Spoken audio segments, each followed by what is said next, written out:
Hello and welcome to the Where People Meet podcast, the event technology podcast for the worldwide meetings and events industry. I'm your host, Mitch Malinsky, head of sales here at Feedloop in beautiful Toronto. And today I'm joined by Michael Beckerman, a leader in the commercial real estate technology and sustainability sectors. Michael entered the sectors in 2012 after a 25-year career in commercial real estate media relations, in which he started and built Beckerman Public Relations, BPR, into one of the largest firms in the country before eventually selling the agency. Michael now serves as CEO of CREtech, the largest conference company devoted to technology and sustainability in the built world. Michael, thanks for joining us today. I've really been excited for this conversation. To get things started, want to tell the audience where you're calling in from? Well, first of all, Mitch, thank you so much for having me on the podcast. I'm a big fan. I love the niche and the marketplace that you're serving. It's one that honestly I'm sort of the new kid on the block too. So I learn a lot from you, my friend, and you're putting out some great content. And hopefully, I could share a few things that we've learned. Probably a lot of the mistakes that I continue to make, which I'm not ashamed Absolutely. to say. So I'm thrilled to be here. I'm calling from beautiful Garden State. Most people don't know that New Jersey is actually called the Garden State. That it is not the opening scene in The Sopranos. That is not, well, that's part of what New Jersey looks like, and it's good. And no shame. There's also a big part of the state that's very green, and that's where I live in a little town called Peapack Gladstone, tiny little town. Beautiful. Well, Michael, really appreciate the kind words. I'm very excited for the conversation today. As you mentioned, you've had a number of different experiences leading to where you are today, and I'm looking forward to unpacking all of that. And really, what got me so excited about bringing you on board for the podcast is that you are an entrepreneur at heart. You started Beckerman Public Relations, and then you moved on to CREtech. I know you didn't found CREtech, but you're now in the CEO role. So I'd love to dive into the early stages, you founding Beckerman Public Relations. What was that founding journey like? What were some of the successes? What were some of the failures? And how did it lead to where you are today? Thanks, Mitch. Well, I've always been an entrepreneur. I've never worked for anybody. I've never done a resume. I've never gone on a job interview. I'm a failed college student. So there's a lot of, as I said, failures in my background, but they're mine and I own them, and I don't regret any of them. So that's sort of the founders, the entrepreneur journey. Whether you're a solo practitioner in any kind of business or you've built something to scale, the journey is the same, which is for me, I came from a pretty humble background, and you needed to make money and earn a living without a degree, and kind of stumbled my way into media relations when I was a very young man, in my early 20s. Didn't know anything about it, but I was always fascinated, and just media was something I always gravitated towards. I just loved content. I just loved storytelling. I loved traditional at that time news and media before it became such a polarized industry. Mm. But it was something I was always fascinated by. So I had a couple odd jobs, and I started exploring what PR means, public relations, and I think I got a copy of a press release from a library or something like that, and set out on my journey. And at one, it's it just again continue to explore and see what opportunities opened up for me. I discovered the commercial real estate industry, and I fell in love with it, Mitch. So what I decided to do over time was to focus on building a media relations, public relations shop that just focused on one industry, and that was commercial real estate. Commercial Yep. real estate defined by, or the built environment defined by office buildings, apartment buildings, big warehouses and logistics, non-consumer related, non-housing. So it was everything else in the built environment. So I did that for a very, very, very long time. I'm always somebody also that gravitates towards the blank canvas. So I'm not afraid of going where nobody's already there. Kind of excites me in a weird, Yeah. crazy way. But so I'd been doing that for a very long time, Mitch, and we got to scale, and then I just stopped enjoying it.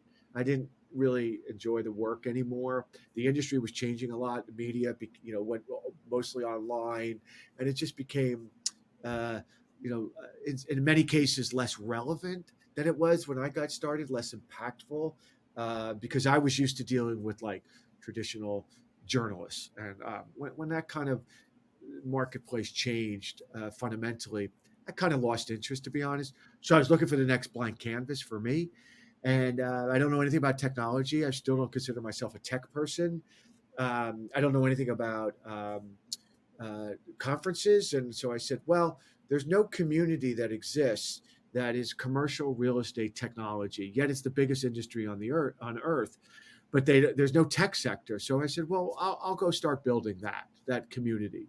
And so I had to build the community and then enter the event space because I realized that the best way that I could have an impact was bringing people to a live event. And that's when I really started with CREtech. We bought it. It was a very, very small sort of meetup group of volunteers. So, we acquired it, a very sort of small transaction, uh, Yep. and just set out to go scale. And that was back in 2012. So it was called CREtech Intersect, Mitch, and that started in 2012. I didn't get really control of it to start investing and scaling it. I'd say to 2016, 17, but it's been Okay. around since 12. You're right. Got it. And in terms of what CREtech does and its business operations, can you help the audience understand that? Yeah. So my audience is like three primary stakeholders, Mitch. It's technology startups that are focused on the built environment. These Okay. can be anything from data. It could be things from how you get in and out of buildings without by using your phone, that we call building access. It could be on the company operations side, how to better communicate with their investors, or it could be marketing tools. There's 10,000 of these startups now. When I got started, there was probably 10. It's a very, very sort of a big industry and marketplace now. So it's startups, then it's venture. We need the VCs to be able to support that early stage startups, and then we need Yep. the customers being the big real estate companies, their heads of innovation, C-suite. So what CREtech does is we go out, we build a community, we communicate with them through content. We have some really good content that we put out in the form of a newsletter. And then we have two trade shows, one in New York, where we started, and then one in London. And that's primarily the business is those two shows. First show I did, I think I had 100 people. The last one I did, I had in New York, had about 3,500. Wow. So they've really scaled, and our audience is about 150,000 that follow us, get our newsletters, et cetera, et cetera. But our primary business, Mitch, is two conferences. That is some incredible growth you've seen going from 100 people at the first trade show to just over 3,500 at the last. Was that intentional? Was there a strategy in place that your team focused on and executed around? Or was that just organic out of expanding your other business activities and your audience growing over the years? Great question, Mitch. It's just been organic. I mean, again, I'm not ashamed to admit we didn't know the first thing about conferences when we started. I didn't know anybody that worked in the industry. I didn't really attend many conferences. So Yep. I just I don't know. I fell out of love with a lot of the conferences that were in the sort of the real estate sector. So when we started, it was like, okay, well, what would I like to go Hmm. see? And so we just started experimenting with different, you know, types of shows. So in the beginning, honestly, we did 8 shows a year, and they were Oh, small. wow. We did them over a couple hours, and then it became a day. And then we said, well, we're probably cannibalizing our audience. Let's consolidate that into one big or two big shows, and let's do it over 2 days. And so the show just became, a trade show because we've got these startups. It became a huge networking area, a pavilion, so that people could come. You're looking for a job, you're looking to raise money, you're just looking to, network. So we've got that component of the show, and then we've got the content side. And there's a couple shows that I remember just seeing and model, trying to learn from what they were doing that was successful.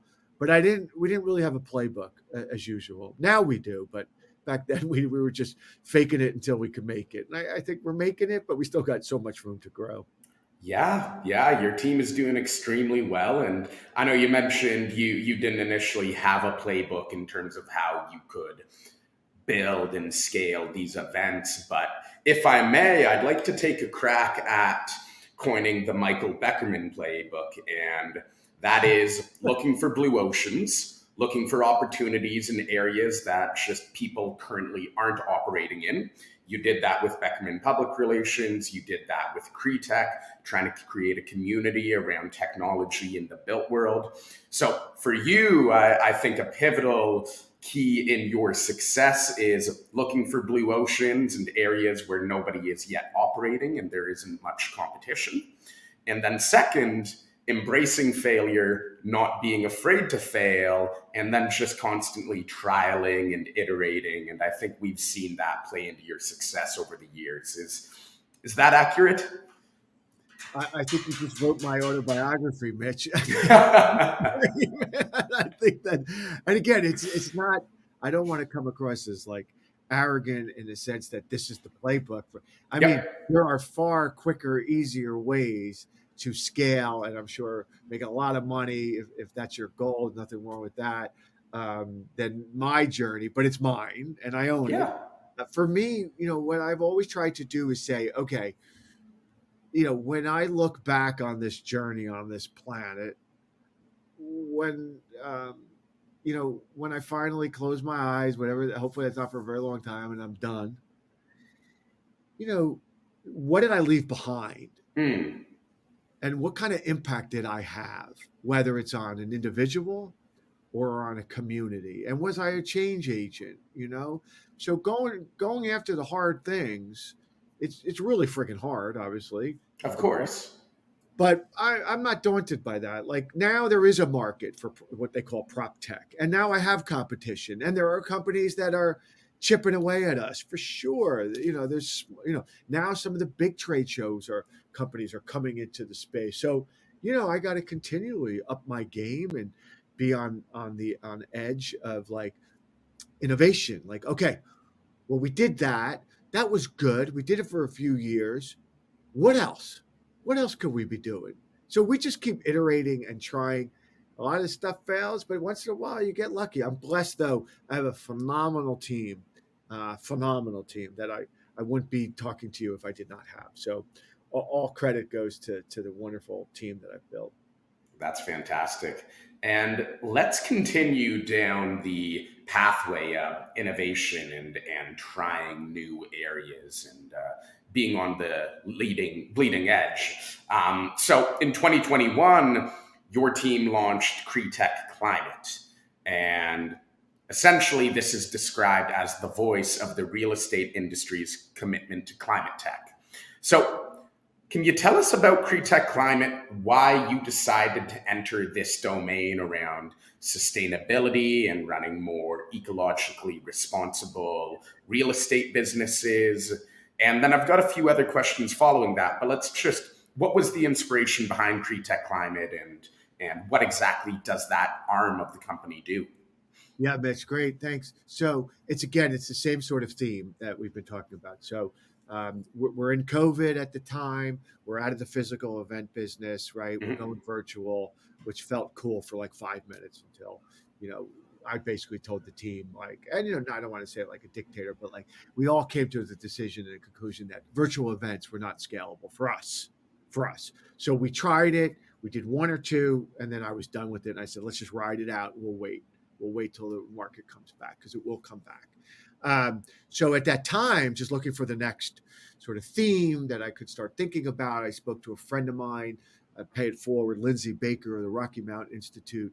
Now she's moved on to another nonprofit, uh, phenomenal human. And we were just talking about like, you know, what should I focus on next for content? She says, well, the built environment's 40% of all carbon emissions. The leading source of greenhouse gas emissions in the world is a sector, more than any other sector. And it was just like a sledgehammer, Mitch. And it was like, Mm-hmm. wait. So I consider myself an environmentalist. I happen to have a beautiful piece of property that I'm the custodian of, until somebody else becomes the custodian, hopefully my kids. And Yep. I believe in science, and I'm terrified about the climate crisis. I have kids, and I'm terrified of the planet that we're going to be leaving them. So when I heard that, it just kind of said to me, okay, commercial real estate, tech, this is the big one, right? So if the built environment is 40% of all carbon emissions and I'm looking for an impact, let's go build that market. It's Yep. still a subset of the market that I'm in commercial real estate, but it's the big one. So it's going to cost 20 trillion to decarbonize buildings. That's operating the energy that comes out of the buildings, but it's also the construction of making buildings, what they call embodied carbon. So I just said, okay, that's where we're going next. We're not going to leave the foundation, the base, but we're going to go build into that marketplace. So that's what I've been doing ever since. Is really trying to now um, lead the mission, the marketplace to go and focus on decarbonization. So it's in keeping with everything that I'm doing. We gave it a separate brand just to distinguish it, but it's Yep. all encompassing in one big trade show that we're organizing. So, how do you go about spreading that message? Is it just bringing people together from the industry, having inspirational keynotes, delivering presentations on sustainability, reducing the carbon footprint? Like, what does this whole strategy look like in terms of actually enacting positive change amongst the industry?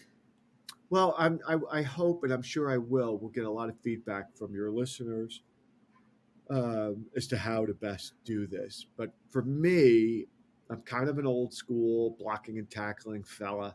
And Yep. what I do is I just people, connect two people, and connect people.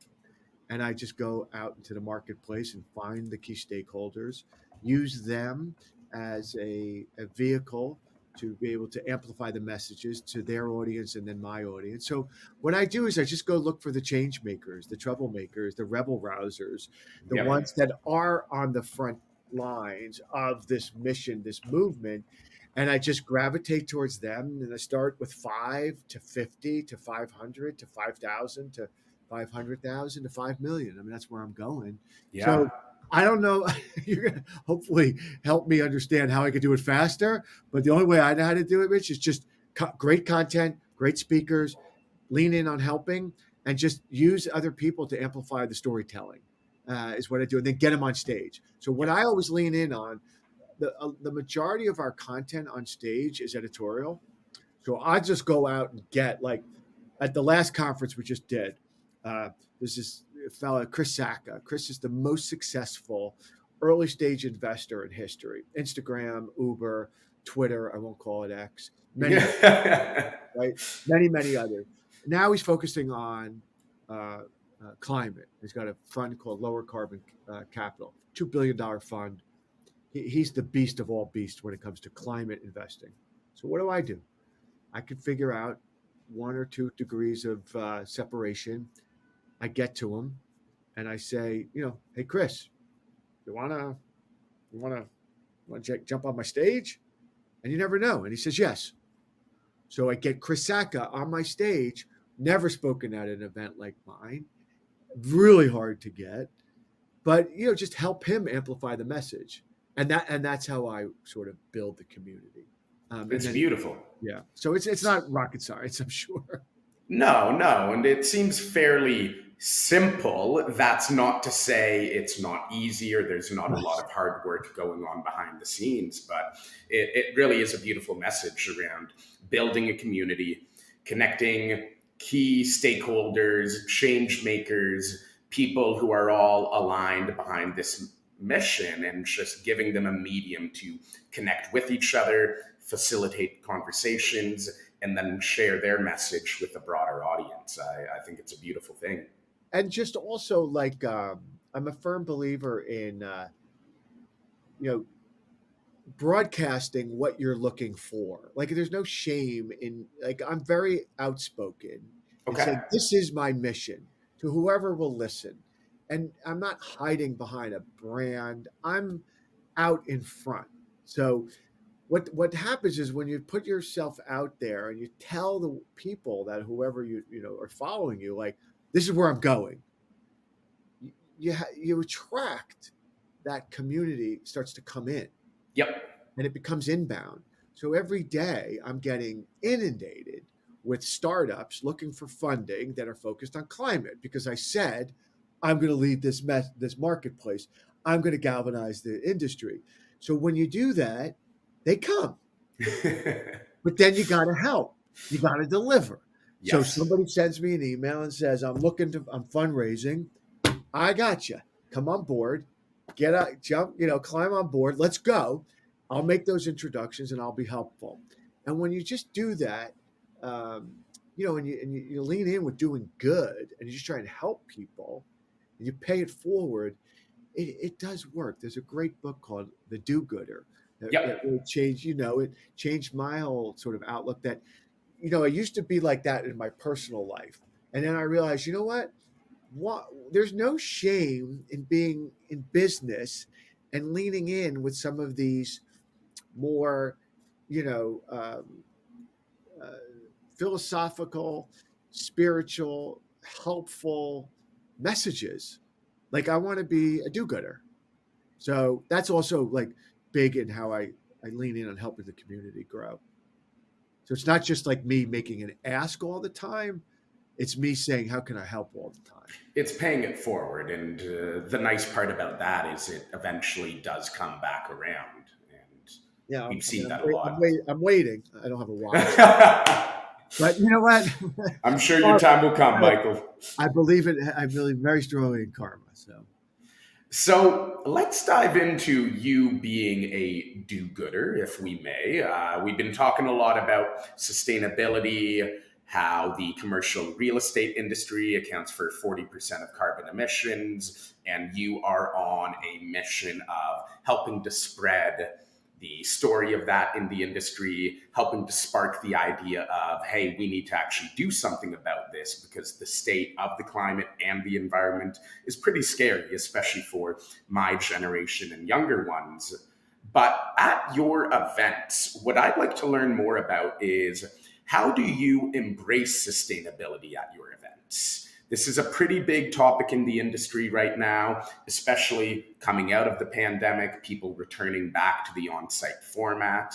So, can you help the audience understand, A, do you implement any sustainability practices at your events? Have there been any challenges? Have there been any failures along the way? Would like to dive into all of that with great you. question, Mitch. Great question. And then again, this is where I'm hopeful that your community will help me because Yep. I don't think we're doing a great job. I don't think we're doing enough. It's like we lean in on it. We know it's important. It's not always. It's the same thing like where I look at like diversity on my stages and in my events. Like we start with the core covenant of wanting to do good and do the right thing, but oftentimes we fall short on the execution for a variety of reasons. It's not an excuse, but like our show in New York is at the Javits Center. There's certain things we can do. There's certain things we cannot do because it's not within our control, right? When I go to London, we do a show at a big convention hall. I have much more flexibility in what I can do, whether it's signage or Mhm. or whether it's there's a lot of small things that we can do that help recycle a lot of the materials that we're using at the trade show. That could be more leaning on more digital than physical on signage and things like that, on Yep. registrations and things like that. We do all that we can to have a very sort of light, physical, non sustainable footprint, but I think we fall short. and the team will say the same. Hopefully they don't get too pissed at me for saying that, but it's true. Like we lean, it's the same thing on the diversity. Like you lean in, you go, okay, this is my goal. But then, oftentimes you fall short, but you keep coming back and trying to figure it out. And so I think we're a long way from being what you would call a very sustainable show. We're not there. I think we're doing the basic. I think we're Yep. doing, I don't want to say the minimal. I think we're doing as good as we can, but for sure we should be doing more. And so it's little things like not having canvas bags to give away. It's like not using plastic. It's what we do with food. It's what we do with signage. It's what we do with everything to a degree of what we can control. Because, like, again, not to get too into the weeds, but you got a union, you got a lot of issues that in some cases handcuffed us. But and it's not even an issue of cost, because if it costs more, we'll still do it. We're a privately held Yeah. company, so if it's the right thing, we want to do it. So I'd love to know from you, Mitch, what have you seen that the team and I at CREtech should be embracing to make our shows more sustainable? You're the guru. Absolutely. I'm happy to dive into that with you, but I would like to highlight something that you said that I think is very important. And it's the fact that oftentimes you are bound by the restrictions that the venue and the suppliers place on you. So, for those in the audience who are looking to run a more sustainable event, this is likely a question you want to have in mind when you're considering venues. Is when you're looking at venues, ask, what sustainability practices do you have? Do you do composting? Do you do donating excess food? There's a number of Excess different furniture is dimensions another that you thing. can be Right, looking right, at. right. Yes. But as you mentioned, your team wants to do a lot more, especially at the New York location. But due to the venue and the rules and just the whole politics around it, there's certain items that you just don't have control over. So I think that is something to be mindful of, is if you're looking to run a more eco-friendly and sustainable event, then keep that in mind when you're looking at venues, and have that as a question that you ask, and something that you're analyzing these venues against. That's great feedback, Mitch. Yeah, I'll bring that back to the team. Of course, the challenge with us at this stage is we're at scale. Yep. So, like, we've moved up all the way to Javits in New York. That's I can't. And it's not a knock on Javits; they've been great to us. There's no other place for me to go in New York, so I'm bound there. But composting, recycling Absolutely. furniture, anything that we could do in a circular manner. That the furniture that we bought for a show, we're gonna pay it forward and give it to somebody else to use. That maybe nonprofit. Like, and then the food, and then the water. But when it comes to things like the materials on the booths and the kiosks, only so much of that we can control. For But we're sure. trying. But we're trying, and so I love input. I mean, just hopefully you'll give out my email. It's on the show notes, and Yep. give me some input. Let your community help me do better. Absolutely. Yeah, we'll be happy to do that. I think a big onus is on the suppliers as well.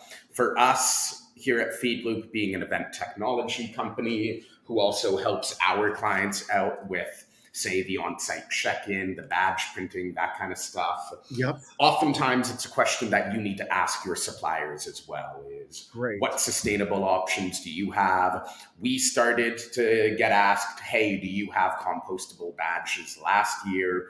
We didn't have any at that time. A key client was like, hey, this is a really important requirement for us. And that forced us to adopt compostable badges. So ask your suppliers what options are out there. If you're working with future focused suppliers who have their interest and the broader public's interest in their mind, then they likely will work with you to brainstorm and adopt new solutions that could really help to blow up. So absolutely, just ask your suppliers and good things should happen.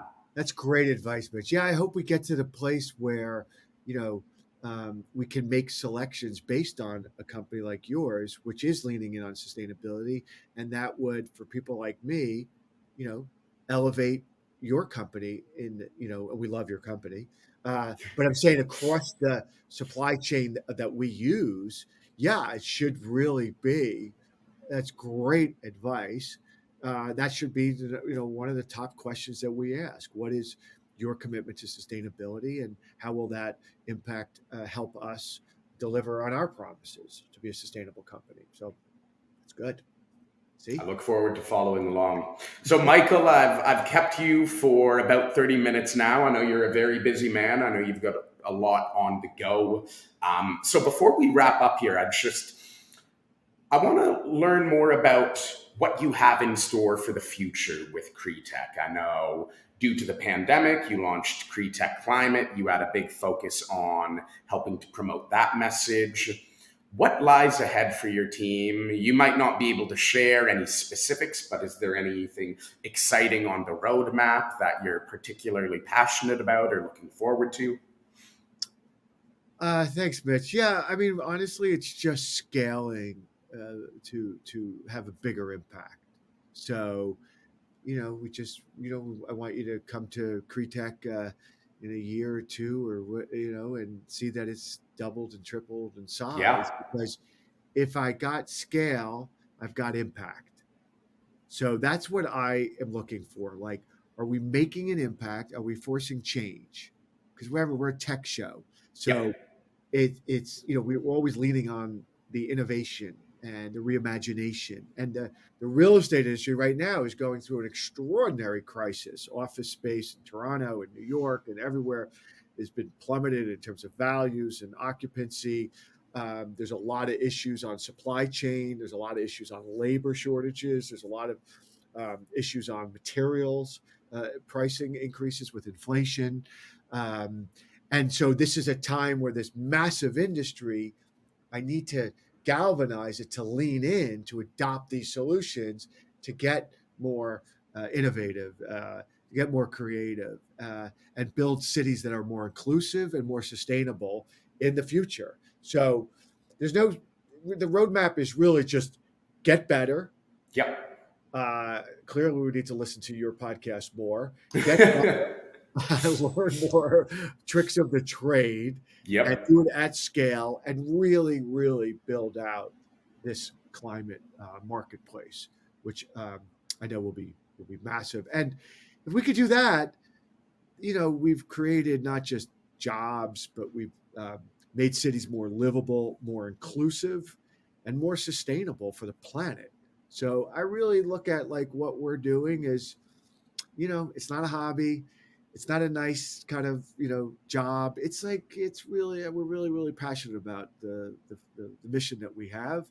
And as I said earlier, looking back, and I don't think we've done really accomplished much at all yet. Like looking back and saying, yeah, we made the planet a better place because of what we built at CREtech and helped support the dreamers, the entrepreneurs, the change makers, the rebel rousers. That's our job, is to support them, build that community, and just drive adoption of an investment in tech. So, yeah, that's it. Small, small Your ambition. passion comes across, Michael. I That's think good. it's incredibly important work that you do, and I'm excited to see the spotlight grow on CREtech over the coming years. I will be taking you up on that offer. I'd love to come to the event, see it You're grow coming. year after year. I think you're doing You'll come. Just very don't be important too work. critical, though. Okay. Just be gentle. Okay. Of Like, course. I don't want to see you with a notepad going. Mm-hmm, oh yeah. Oh yeah. Take it easy on me, okay? But Not to worry. give me the Not to feedback. worry. But I So, with the thank you. mission of scaling in mind, I'd love to get word about you and CREtech to our audience. So, where can I point people to? Just CREtech.com, CREtech.com. Follow me on LinkedIn at Michael Beckerman. Yep. If you got some ideas to help me, shoot me an email, Michael@CREtech.com. Let's go. Help me get better. Beautiful. Yeah, we'll have all of that in the show notes. Before we hop off here, Mike, any final words? No, Mitch, I appreciate all that you're doing, man. Yeah. Again, for me with this blank canvas and events and conferences, you're a wonderful source of inspiration, knowledge, and you do it in such a graceful, inclusive, kind way. So kudos to you. Thank you, Mike. I really enjoyed the conversation. Right, have a great rest of your day, okay? Good luck. Take care. Bye for now.